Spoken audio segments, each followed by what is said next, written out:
Há uma cita dele, famoso teólogo alemão luterano Gerhard Ebeling, y él dice lo siguiente: la teología sin la proclamación es vacía y la proclamación sin la teología es ciega. Entonces, en ese sentido, yo creo que esta iniciativa, y estoy seguro de esta combinación donde tú tienes la teología y la proclamación, o sea, la parte teórica y también la parte práctica, es una gran bendición para la iglesia. En mi opinión, una de las peores desgracias que vino es esta dicotomía. Algunos creen que se quedan solo en la teoría, estaba hermoso. Otros creen que la teoría es muy aburrida, me quedo con la práctica. Y algunos hasta dicen, mira, vamos a olvidar o que aprendiste en la universidad, bienvenido a la práctica. Caramba, alguien una vez me hizo esa pregunta, yo digo, y me preguntó cuál es tu reacción. Yo digo, mira, si en la universidad tú aprendiste herejía, quanto mais pronto te olvidas, mejor. Pero si aprendiste la palabra de Dios y ahora tienes que te olvidar de la palabra de Dios, entonces esto ahí es una desgracia para nuestro ministerio. Pero felicitaciones por esta hermosa combinación que ustedes tienen. Mira, no tenemos todo el tiempo del mundo, entonces vamos adelante. Y el tema de nuestro que me fue, que yo quedé encargado de hablar es un poco sobre algunas reflexiones sobre la hermenéutica de Elena G. G. White, con énfasis en texto y contexto. Pero, por supuesto, hay mucho trasfondo histórico que tenemos que tomar en cuenta al dialogar sobre esto. E hoje temos quantidade de reformadores. Eu estava falando com uma pessoa muito influente dentro da igreja e ele disse com suas ideias um pouco raras, disse, mira, eu sou o sucessor de Martim Lutero e vou a reformar, eu aceitei o adventismo por la lectura, depois de ler o livro El Conflicto de los Siglos, e eu me identifiquei muito com Martim Lutero e creio que eu sou um sucessor dele dentro da igreja adventista. Então, hoje temos quantidade de pessoas com a síndrome de Martim Lutero em todas as direções, pero com suas agendas personais. Alguns dizem, por exemplo, que o princípio da sola escritura é algo que saca Helena de White del camino.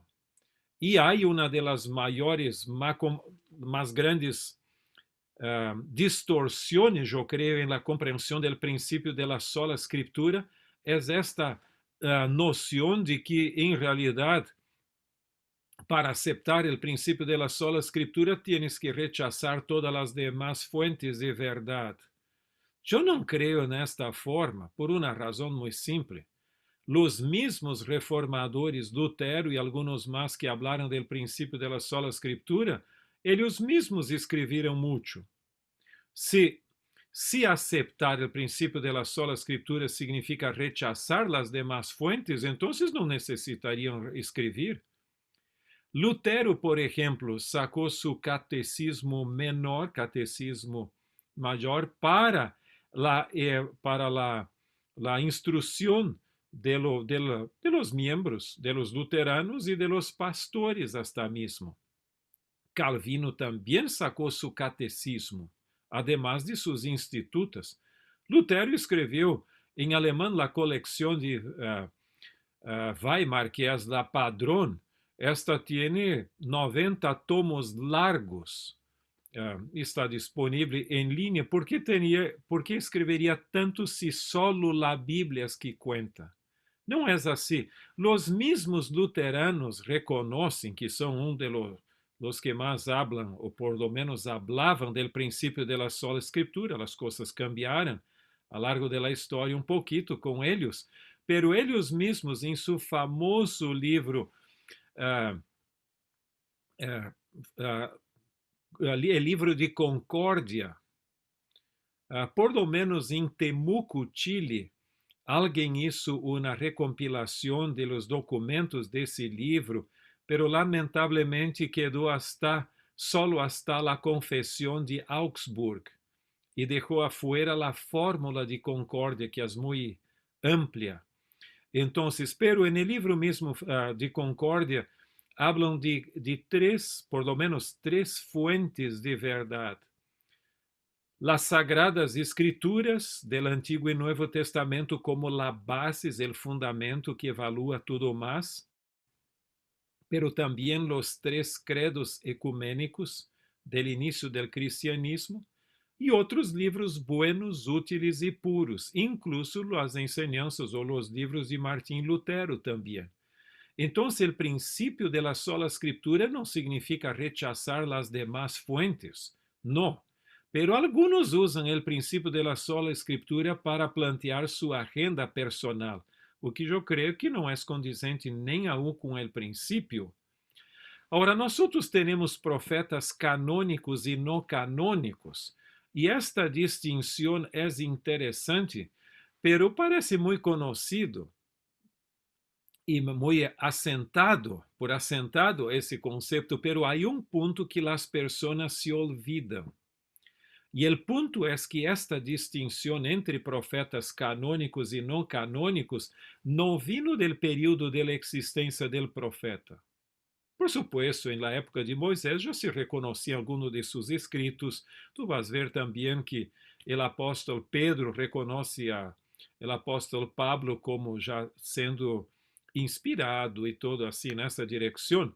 Pero em realidade esta distinção é posterior com a formação do cânon do Antigo Testamento e depois com a larga discussão da formação do cânon do Novo Testamento também.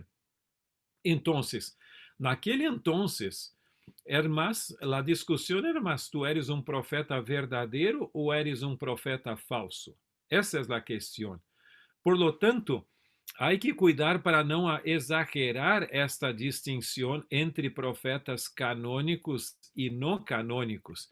Agora, a pergunta que viene também é se os profetas têm a mesma autoridade. E há confusão em quanto a esta questão da autoridade profética, pero em minha opinião, eu creio que a única forma de deixar a coisa bem ubicada ou contestar essa pergunta com equilíbrio é fazer uma distinção entre a autoridade autoral, ou seja, do autor, e funcional. A autoral é a mesma, a funcional é distinta. E tu perguntarias em que sentido? Se reconheces o Espírito Santo como sendo o autor, ou seja, de los escritos inspirados que usou a los profetas, entonces, e o Espírito Santo e Deus é um solo, entonces, nesse sentido, a autoridade é a mesma. De Ellen G. White, profetas canônicos e não canônicos. Pero Deus, em sua sabedoria, eligiu que os 66 livros del cânon bíblico fueran nossa regra de fé e prática. Por lo tanto, eu não aceito Ellen G. White porque eu não aceito a Bíblia porque Ellen G. White diz que a Bíblia é a palavra de Deus, pero aceito Ellen G. White porque está em conformidade com a Bíblia. Então, esse é um ponto que nós temos que tomar em consideração, eu creio, esta distinção entre autoridade autoral e autoridade funcional. Agora, um texto clave é Lucas 10:16. E Jesus está falando aqui a los 70. ¿Te acuerdas que nós não temos nenhuma evidência de que haviam profetas entre eles? Quizás poderia existir, pero não temos evidência. Pero aqui diz o seguinte: el que a vosotros oye, a mí me oye. E el que a vosotros desecha, a mí me desecha. E el que me desecha a mí, desecha al que me enviou. Então, esse texto é clave para este tema por uma razão. Vamos a suponer, e quizás alguns de vocês já me escutaram falar sobre isto, de que eu esteja em pecado. E então o Espírito Santo te impressiona a falar comigo e diz, mira, tu tienes que cambiar tu estilo de vida, cambiar isto, aquilo, aquele outro. E então eu digo, não, não tenho interesse em tua opinião, vuelve por el mismo caminho que veniste. Por supuesto que estou te rechazando, pero se foi o Espírito Santo que te usou e te pus em mi caminho e eu te rechazo, em última instância estou rechazando o Espírito Santo que te usou para falar comigo. Se isso é válido para ti, para mim, para o predicador em la igreja, imagino que também para os profetas. Então, a pergunta em relação com Helena de White não é rechazar ou não, é se ela foi uma profetisa, se ela foi uma profetisa verdadeira ou falsa. Se foi verdadeira, tenho que aceitá-la. Se é falsa, tenho que rechazá-la. Pero esse é o ponto clave em nossa pequena discussão aqui, ou reflexão inicial sobre este tema. Agora vamos adelante. Eu estava reflexionando um pouquinho ayer como calificar os diferentes níveis de autoridade, porque además de la escritura, tu tienes também os escritos de Helena de White, que reconhecemos como sendo inspirados por el Espírito Santo, pero temos também a tradição, a cultura, a razão e a experiência que intervienen ou interferem em nosso conhecimento de la verdade ou aportam para a compreensão de la verdade. Eu creio que uma possibilidade, uma opção seria chamar a la escritura de la autoridade validadora, ou seja, el padrón, el critério. Helena de White é validada por la escritura por sua conformidade com la escritura. E, por sua vez, eu falaria de autoridade relativa, que é a tradição, a cultura, a razão e a experiência, porque eles, eu posso aceitar algum desses componentes aqui, desses elementos, por sua conformidade com a Bíblia, pero se não estão em conformidade com a Bíblia, então tenho que rechazar. Acuérdense que nós temos uma tradição adventista. E a tradição, ela é neutral. Pode ser positiva ou negativa. É certo que Jesus se refere à tradição de los ancianos e algo assim em la Bíblia, e Helena de White também em la tradição cristiana como símbolo ou como uma alusão ao elemento ou ao aspecto negativo da tradição que está em contra a autoridade dos escritos inspirados. Então, se é negativo.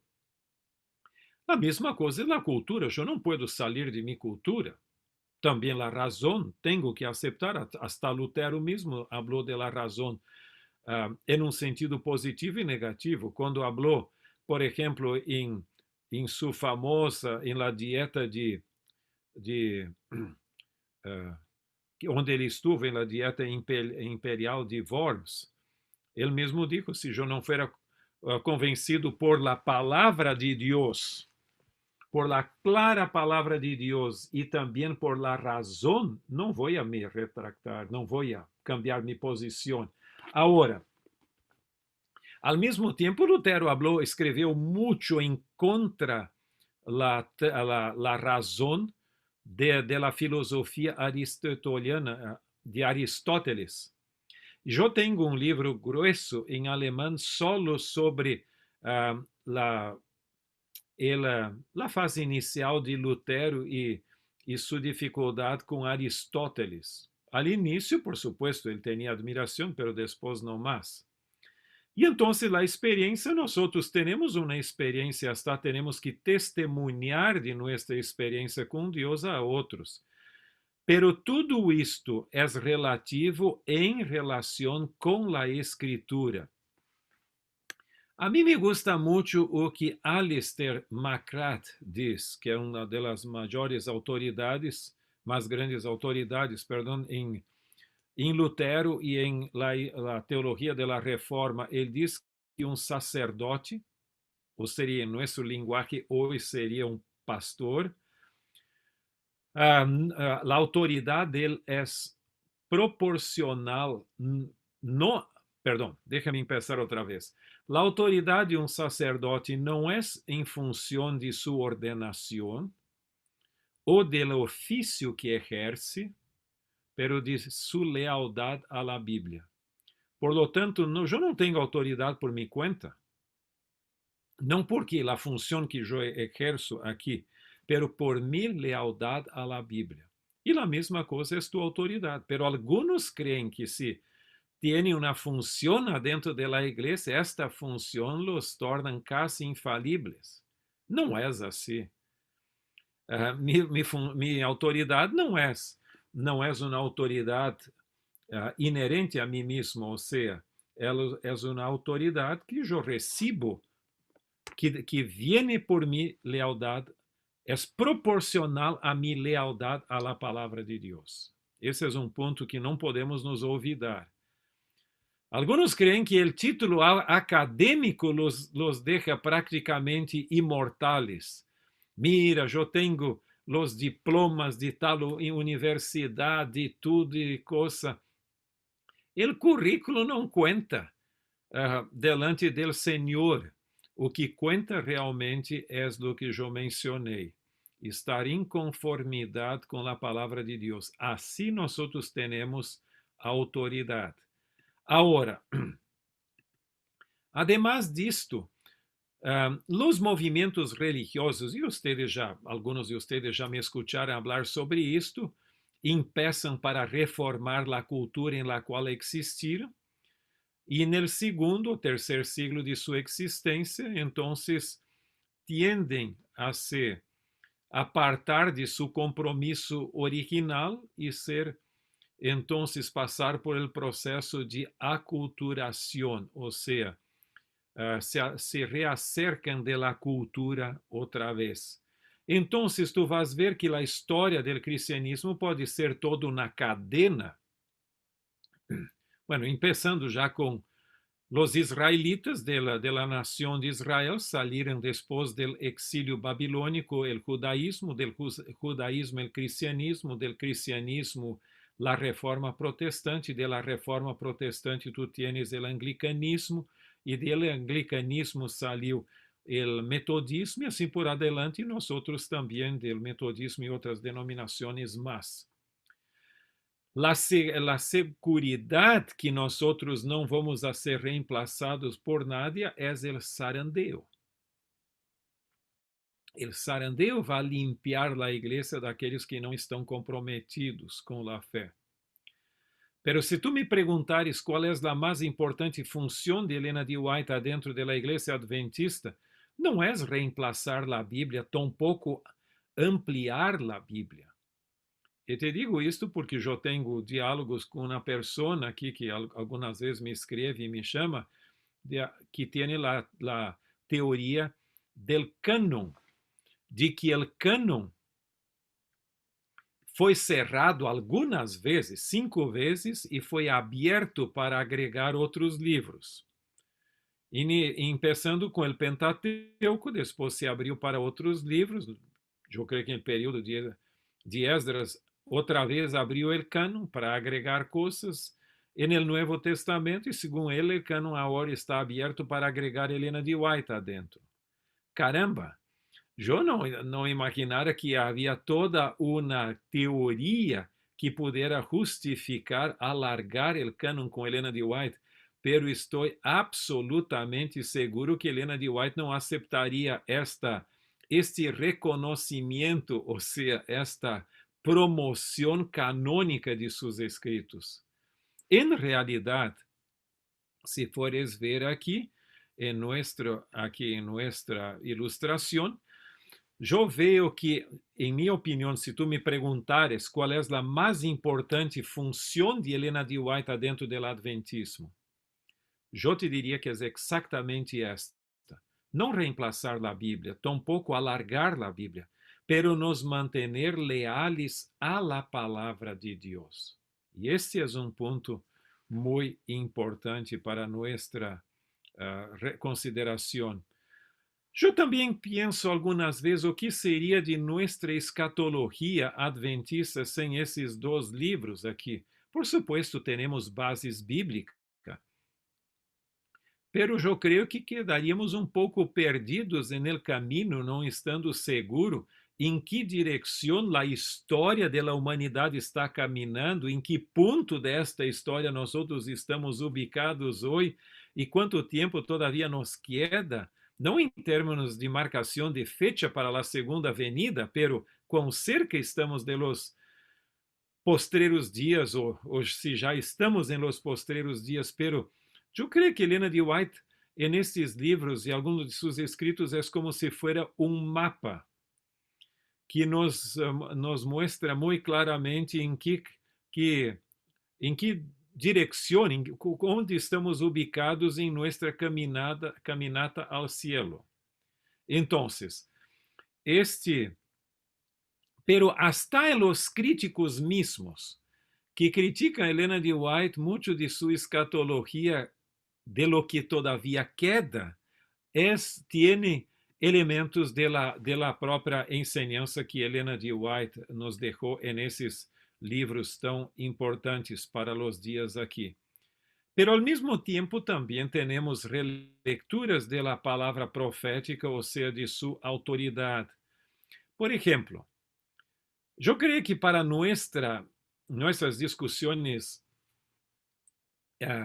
iniciales, o para, por lo menos, termos um marco teórico, para mim, de los mejores ejemplos nosotros tenemos en el libro de Génesis. Y ali tú tienes el contraste y la tensión entre la palabra de Dios y la palabra de la serpiente. Entonces, ali tú vas a ver que Dios dijo: de todo el árbol del jardín, del huerto tú puedes comer, pero no puedes comer del árbol del conocimiento del bien y del mal. Pero después viene la serpiente y dice: no, tranquilo, tú no puedes quedar con la mente cerrada, tienes que abrir tu mente ali para una exposición, un conocimiento más amplio y no tan cerrado como Dios quiere. Agora, se nós analisáramos isto en el contexto, la palavra de Deus naquele entonces era humanamente ilógica e descontextualizada. Em primeiro lugar, não existia o pecado neste mundo. Tampouco, por supuesto, havia o pecado que se originou com Lúcifer e seus ángeles, pero em termos de humanidade e de la situação del Edén, o pecado não era conhecido. Também não havia nenhum antecedente histórico que pudiera comprovar a palavra de Deus.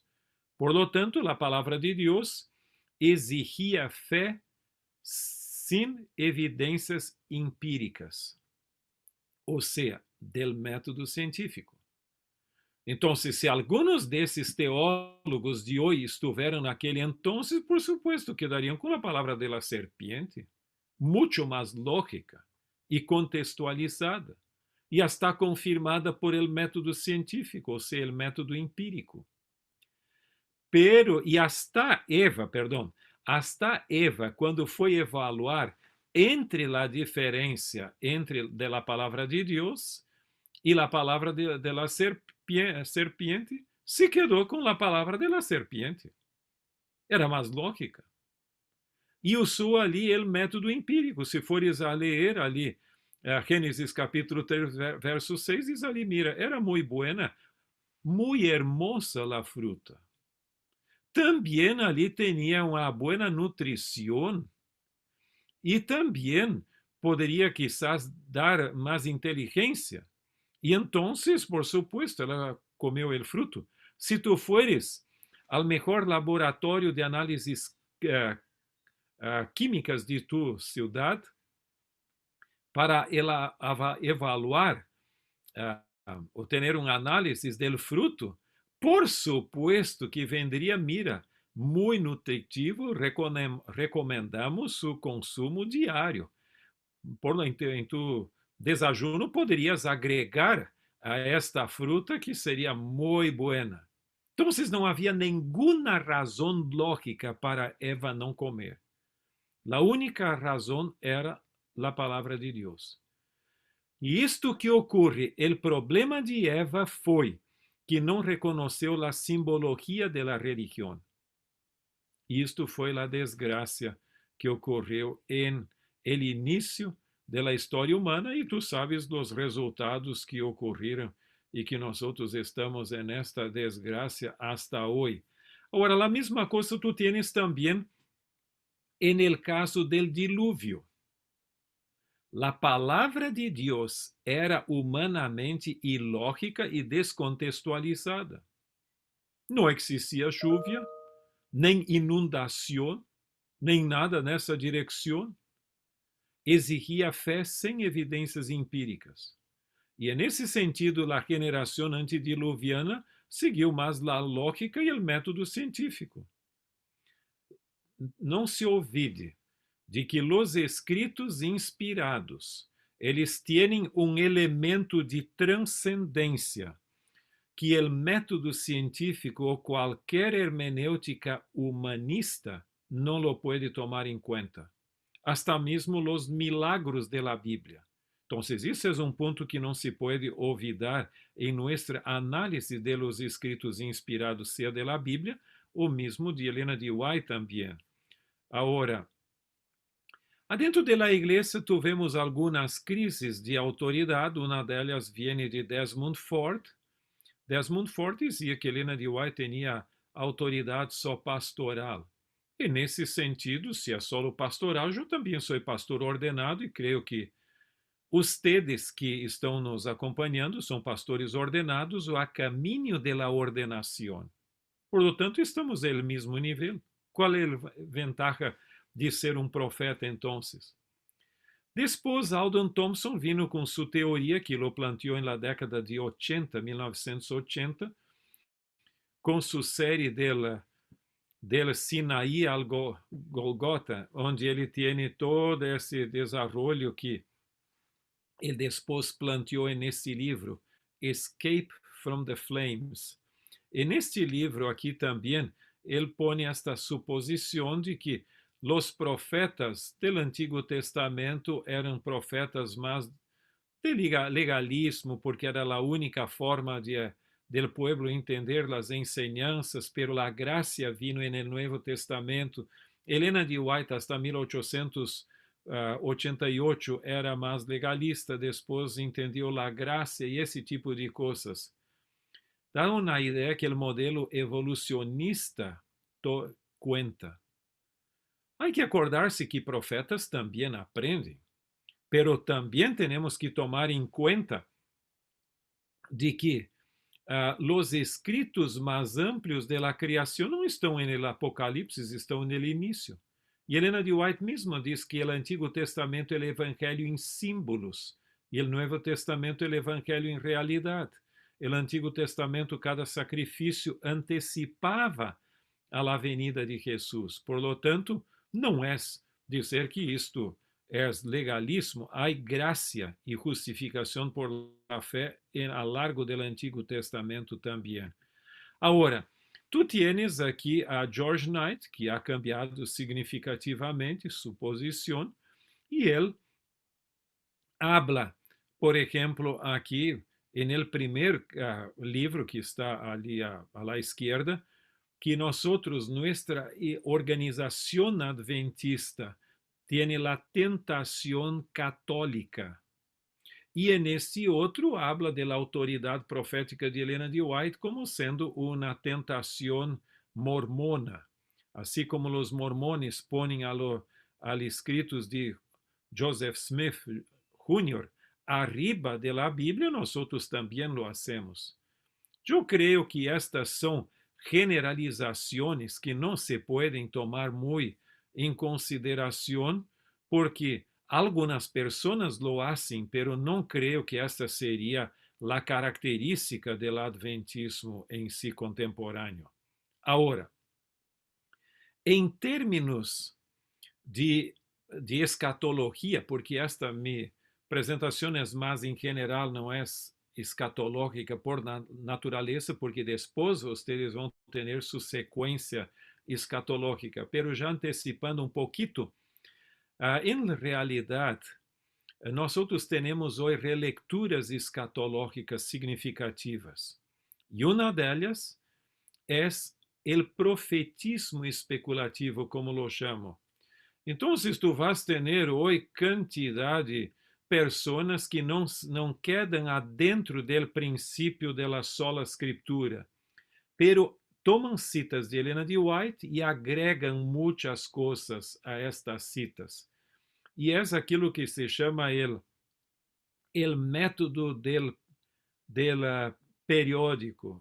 Ou seja, tu lês ali o diário de la cidade, ou as notícias que há, então tu encuentras alguma forma de fazer cumprimentos hasta artificiais e a pessoa queda como um profeta por sua conta, porque o texto não é tão explícito, pero eu agrego significados e também cumprimentos do texto.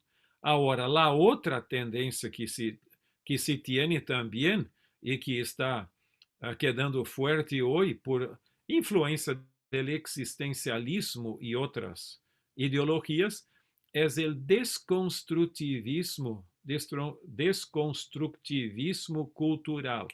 Então, a pessoa diz o seguinte: mira, o cenário escatológico de Helena de White, por supuesto, foi bueno para o século XIX e se cumpriria allá, pero agora nós estamos mais de 100 anos lejos de Helena de White.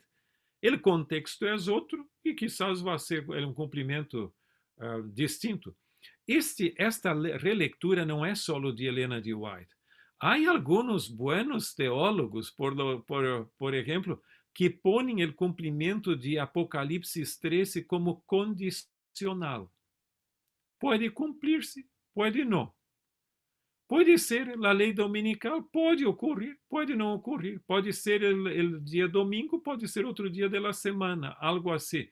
Caramba, há detalhes que não são muito explícitos, pero enquanto a la lei dominical e as bestias, e também que tu tienes em Apocalipse, ali não há dúvida em los escritos de Helena de White, pero a pessoa hace uma relectura de sua perspectiva nesse sentido. E isto, por supuesto, queda Helena de White como relevante solo para sua época. Esta não é a posição de la igreja. Como igreja, nós creemos que há uma harmonia ao largo del cuerpo de escritos inspirados. Por exemplo, eu acepto a David como profeta porque está em conformidade com Moisés. Também acepto a Pablo porque está em conformidade com os profetas anteriores.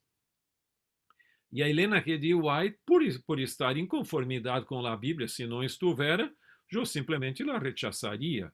Então, esse é um ponto importante. Eu não vejo essa tensão entre Helena de White e a Bíblia que alguns exageram. Agora, aqui temos algumas citas oficiais da Igreja. Acuérdense, para ser uma cita oficial, não é algo que eu simplesmente, mira, viene alguém da Associação General, hable alguma coisa, pode até ser o presidente da Associação General e tu diz que aquilo é oficial. Não. Aquilo é representativo do pensamento. É oficial quando foi tomado um voto, um acordo, em uma assembleia da Associação General a cada 5 anos ou em um concílio anual.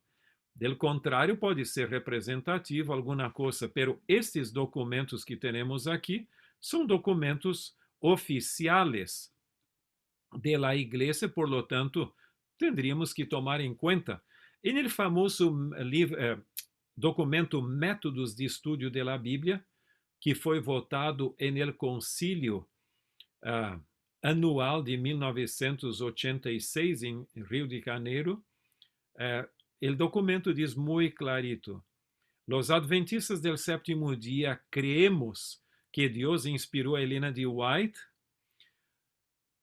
Por lo tanto, sus exposiciones de cualquier pasaje concreto de la Biblia ofrecen una guía inspirada en cuanto al significado de los textos, sin agotar su significado ni reemplazar la tarea de la exégesis. Entonces, aquí tú tienes una cita muy importante, que ela tiene una guía inspirada a la interpretación de la Biblia. Tú tienes otras también en las 28 creencias fundamentales, la de número 18, habla clarito también que los escritos de Elena de White tienen autoridad profética e não simplesmente autoridade pastoral ou como diz George Knight, agora que Elena de White tem autoridade espiritual e missiológica. Essa autoridade eu também tenho. Então, é algo mais, habla com autoridade profética que eu não tenho. Agora, também, no documento de confiança de los escritos de Elena de White, que em cada Assembleia da Associação General se vota uno, diz: reafirmamos nossa convicção de que seus escritos estão divinamente inspirados, de que são profundamente cristocêntricos e baseados em la Bíblia. Lejos de reemplazar la Bíblia, ensalzan el caráter normativo de la escritura y corrigen interpretaciones imprecisas de la misma derivadas de la tradición, la razón humana, la experiencia personal y la cultura moderna. Por lo tanto, aquí tú tienes otra cita importante. Quanto a la hermenéutica de los escritos de Elena de White, eu creio que é importante termos em mente que nós necessitamos interpretar não só o texto bíblico, pero também o cenário escatológico. Em relação com o texto, vas ver que Jesus diz claro, ali Jesus replicou ao intérprete de la lei, que está escrito en la ley, ali quedó fuera una N. ¿Cómo la interpretas tú? Entonces, hay una interpretación de los escritos y de la ley. Y esto es importante. Y aquí entonces el trabajo de la exégesis es muy importante. Pero Jesús no deja solo en este nivel. En Mateo 16:3, habla também do cenário escatológico. Ustedes sabem discernir el aspecto del cielo, pero no las señales de los tiempos. E em algumas traduções, a mim me gusta algumas traduções que dizem que ustedes não sabem interpretar las señales de los tiempos. Então, por que razão? Por uma razão muito clara. Las profecias bíblicas, ellas no se cumplen en el vácuo. Las profecias siempre se cumplen en la historia. Entonces, aquellos que dicen que si tú no eres, que la exégesis va a arreglar todos los problemas interpretativos, esses tipos estão em dificuldade por uma razão. Tu necessitas, además da exégesis, necessitas da teologia de los libros bíblicos y la interpretación del escenario histórico y contemporáneo para no agregar cumprimentos que não sejam aceitáveis ou ignorar o cumprimento. Então, este diálogo não intertestamentário, pero interdisciplinário, é muito importante para a interpretação da Bíblia, especialmente em relação com o elemento escatológico e profético da Bíblia. E também, por supuesto, de Elena de White, porque estamos falando de los dos nesse sentido aqui. Agora, pouco mais adelante, vas ver que Elena de White escreveu em contexto literário. tiene su contexto literario y también más amplio histórico o cultural, sociocultural, y o que quieres agregar. La misma cosa nosotros como lectores tenemos también nuestra comprensión del texto y también del contexto. Ahora algunos dicen, mira, Elena de White está más de 100 años en el pasado.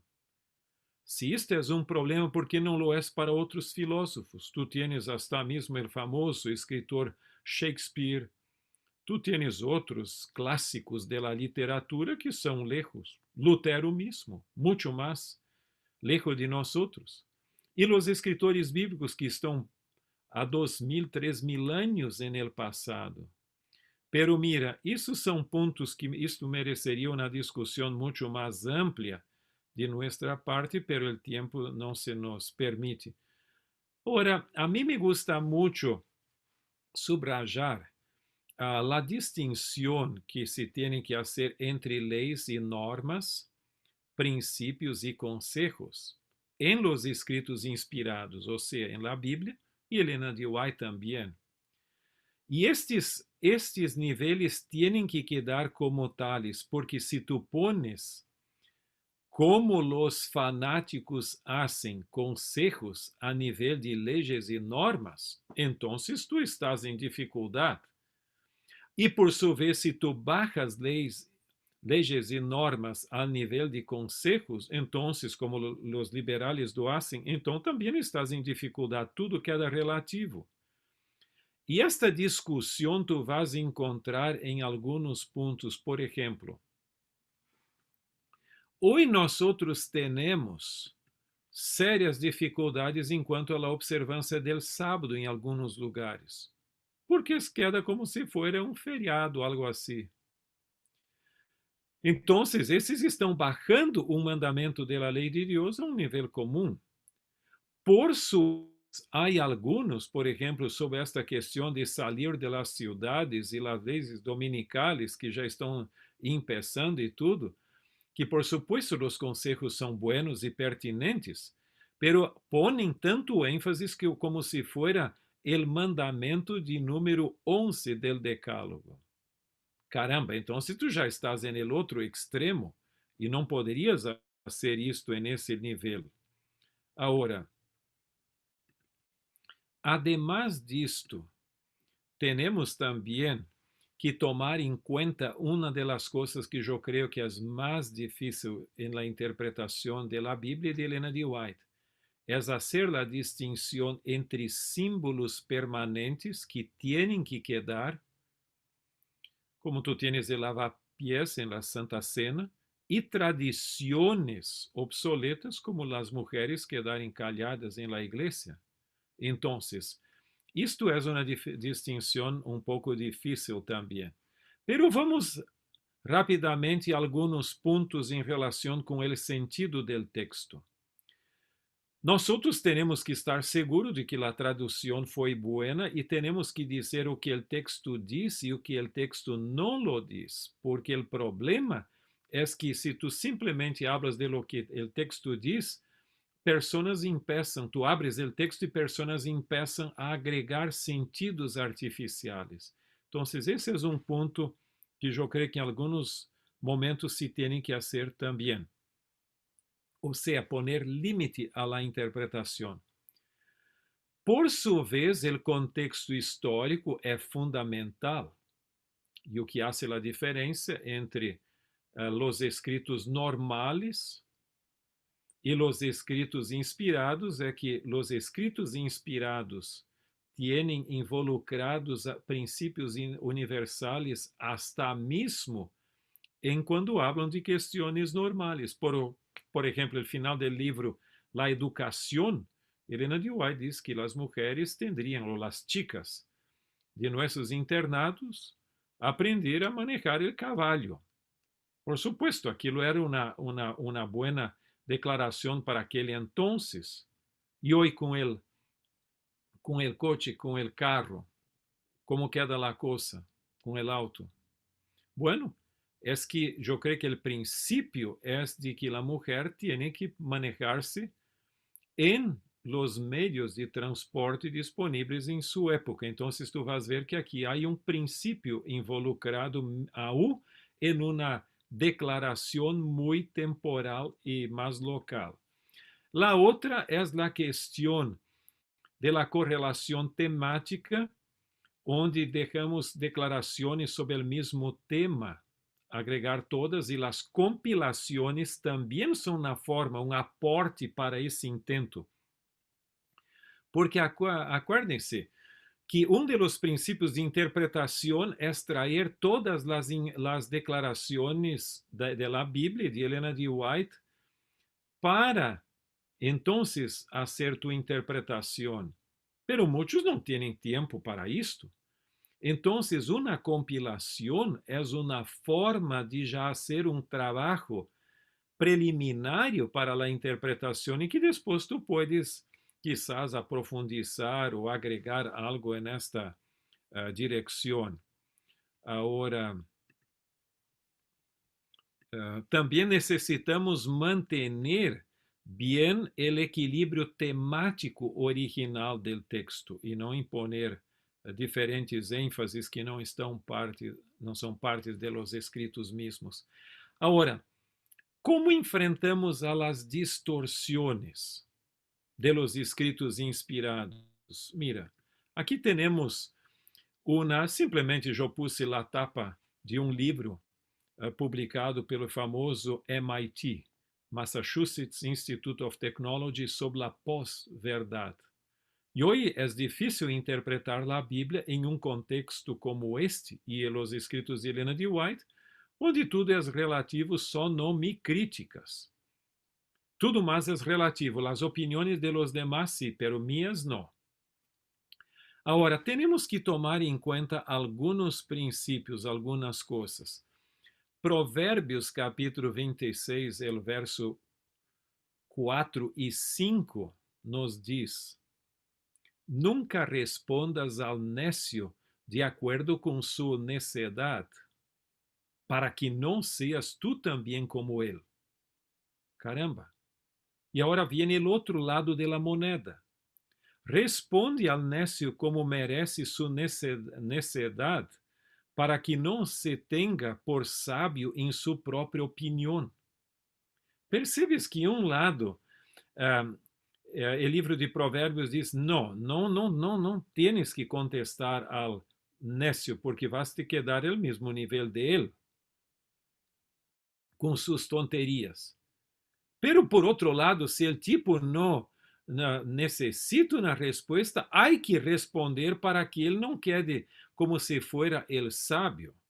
Então, esta distinção entre quando contestar uma questão, quando responder a uma questão e quando não, é uma coisa que exige, eu creio, que a iluminação do Espírito Santo. Em 2 Timoteo 4, 1 e 2, Pablo é muito clarito, ele diz: te suplico encarecidamente delante de Deus e del Senhor Jesucristo, que juzgará a los vivos e a los muertos em sua manifestação e em seu reino, que prediques la palavra e que instes a tiempo e fuera de tiempo, redarguye, repreende, exorta com toda a paciência e doutrina. Então, Pablo não é muito desta teoria que não se pode dar visibilidade, que temos que amar a todos e deixa por sua conta ali as coisas, o mal, que vai se arreglar por sua conta, não se olvide de uma coisa. Muitos de los problemas que hoje não temos solução são problemas que, quando poderiam ser arreglados, não lo fueram. E depois quedam na herança. Vocês são distritales.